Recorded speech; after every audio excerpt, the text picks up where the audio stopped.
look at the art method of getting an indexed position of a specified character in the string. It was the topic of our last lesson, and in this lesson we'll take a look at another string method in JavaScript, which is called isWellFormed. So the isWellFormed method returns true if a string is well formed. So like if a string, which means like a value assigned to a variable, which can be a string value, if it is properly formed, the isWellFormed let us know whether it is true or false. So if it is true, it gives us that Boolean value of true, and if it is false, it will return false. A string is not well formed if it contains lone surrogates. Now, what is lone surrogate? A lone surrogate is a Unicode surrogate code point that is not part of a value surrogate pair used to represent characters in UTF-16 encoding.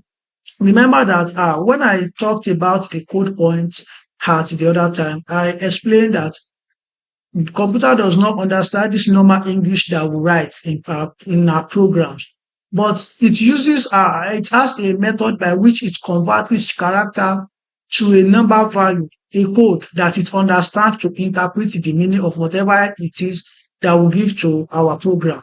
So now this low surrogate is a unique code surrogate code point.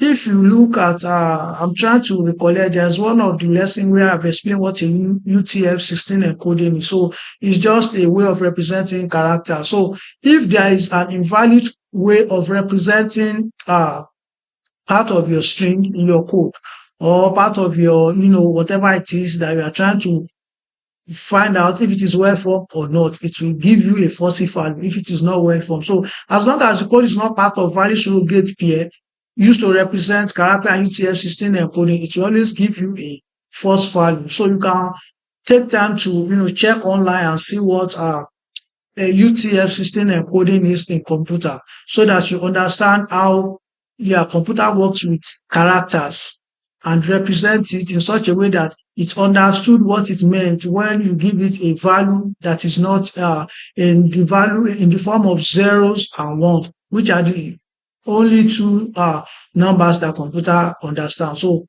digging deep into UTF-16 encoding will give you an idea of how computer works with string when it comes to working with string in programming. So you can just take your time to check that out using your browser, and then have a well-informed knowledge about it, so that by the time we demonstrate how isWellFormed method is used in JavaScript with string, you understand clearly and have a better idea of what it is. So it's only always return true values, either true or false. And in the next lesson, as we go forward, we're going to be taking a look at an example in JavaScript. Thank you. I'll see you in the next lesson.